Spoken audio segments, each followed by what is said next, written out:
jika ini tidak ditangani segera, maka ini akan mengakibatkan adanya abses pada payudara atau nanahnya itu stuck di sana. Nanahnya tetap di sana dan ini akan terus membesar sehingga apa yang harus dilakukan? Sehingga ini harus dibawa klinik atau puskesmas atau rumah sakit dan nanti ini akan dilakukan ini ya Bunda, harus dikeluarkan nanahnya. Jika masih ada pertanyaan, maka Bunda-Bunda silahkan komen di bawah ini. Halo semuanya.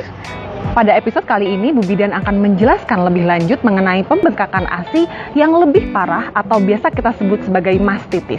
Selamat datang di channel YouTube Tanya Bu Bidan. Di channel YouTube ini, Bu Bidan akan menjelaskan lebih lanjut mengenai kehamilan, persalinan, nifas, bayi baru lahir, KB, kesehatan reproduksi, dan juga bahkan program hamil. Baik, perkenalkan, saya dengan Bu Bidan Dian dan saya adalah Bu Bidan, sahabat Bunda semuanya. Sebelum kita memulai bahasan pada hari ini, Bu Bidan ingin mengingatkan Bunda-Bunda semua, jangan lupa untuk pencet tombol like, komen, dan juga subscribe ya.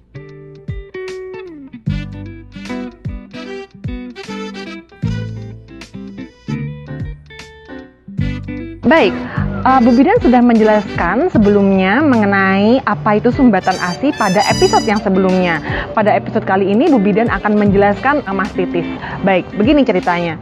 Jadi pada saat kita menyusui, kita memiliki lobus-lobus atau macam anggur-anggur ya yang ada di dalam payudara kita. Seperti ini bentuknya ya yang Bu Bidan lingkari ya. Ini dia semacam gerombolan-gerombolan dari sil ASI yang kita sebut sebagai lobus. Semua bunda-bunda memiliki 15 sampai dengan 20 lobus di setiap payudara dan ini akan menghasilkan ASI pada saat kita menyusui. Sumbatan ini terjadi karena ASI yang dikeluarkan itu tidak lancar, bisa jadi karena menyusuinya kurang kepada bayi atau faktor-faktor lainnya sehingga menyebabkan sumbatan ASI yang kalau kita lihat itu bisa ada di salah satu lobus atau bahkan di salurannya begitu.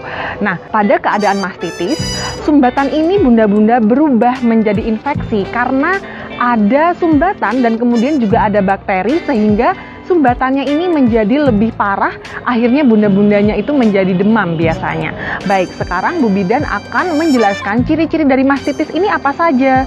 Yang pertama yaitu payudara yang terasa sakit, kemudian kemerahan atau menteng, dan juga ada bagian keras yang bisa kita tekan di salah satu bagian dari payudara atau di keduanya, dan juga seringnya itu terasa gatal bunda-bunda dan terasa perih juga saat menyusui. Namun yang paling khas di sini adalah adanya demam di bunda-bunda dan juga pada keadaan tertentu itu bisa juga ada nanah di sana begitu. Nah, sekarang seperti yang sudah Bu Bidan jelaskan sebelumnya, apa sih yang menyebabkan adanya mastitis ini? Yang jelas yaitu pada saat bunda-bunda menyusuinya tidak lancar, bisa juga karena bayi jarang menyusu, atau bisa juga karena adanya pemberian susu formula, atau perlekatan yang tidak baik, cara menyusui yang salah, dan kemudian ini dengan adanya bakteri yang datang, entah itu bisa jadi karena putingnya luka atau hal-hal lainnya, akhirnya itu bakterinya masuk ke sana, ke sumbatannya, dan akhirnya ini berlangsung dalam waktu lama dan akhirnya ini menjadi mastitis atau infeksi pada penyumbatan ASI begitu. Nah, sekarang bunda-bunda jika mengalami hal ini, apa sih yang harus dilakukan? Tips dari Bu Bidan yang pertama yaitu sebenarnya pada keadaan mastitis ini bayi masih boleh disusui ya bunda-bunda ya. Bu Bidan sarankan untuk menyusui bayi dengan posisi yang benar. Begitu. Posisi yang benar bagaimana? Sekali lagi Bu Bidan ingatkan pada saat bagian areolanya ini masuk semua ke mulut bayi, yang kedua juga perut bayi dan perut ibu itu bertemu, itu akan sangat memudahkan kita agar posisinya itu benar saat menyusui. Kemudian tips yang kedua apa? Jika bayi masih berumur kurang dari 6 bulan, maka silahkan disusukan setiap 2 jam sekali. Begitu. Bahkan jika malam hari silahkan dibangunkan saja ya, karena nanti akan tidur lagi bayinya begitu. Nah, kemudian jika produksi ASI melimpah, ini bunda-bunda boleh dipompa saja, dipompa agar sering kosong begitu. Nah, jika benjolan ini tidak membaik, bunda-bunda segera ke klinik atau segera ke puskesmas karena nanti Bu Bidan akan melakukan pemijatan payudara. Bu Bidan akan mengurai ini tadi ada sumbatan ASI-nya, ya bunda-bunda kemudian akan dikeluarkan ASI-nya semuanya dan kemudian karena bunda-bunda sudah mulai demam ini, maka nanti dokter akan meresepkan antibiotik begitu.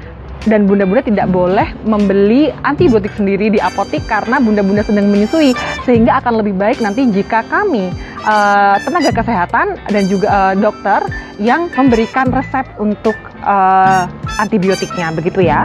Nah, pada keadaan mastitis ini adalah keadaan yang sebaiknya segera ditangani. Mengapa? Karena jika mastitis, seperti yang kita tahu bahwa adanya sumbatan, kemudian juga adanya infeksi, jika ini tidak ditangani segera, maka ini akan mengakibatkan adanya abses pada payudara atau nanahnya itu stuck di sana. Nanahnya tetap di sana dan ini akan terus membesar, sehingga apa yang harus dilakukan? Sehingga ini harus dibawa klinik atau puskesmas atau rumah sakit dan nanti ini akan dilakukan ini ya bunda, harus dikeluarkan nanahnya. Jika masih ada pertanyaan, maka bunda-bunda silahkan komen di bawah ini dan juga jangan lupa untuk join atau bergabung di Facebook grup Tanya Bu Bidan karena akan ada Bu Bidan di sana yang akan menjawab pertanyaan-pertanyaan bunda setiap Senin sampai dengan Jumat jam 8 sampai jam 9 malam. Baik, jangan lupa subscribe dan sehat selalu bunda-bunda semuanya.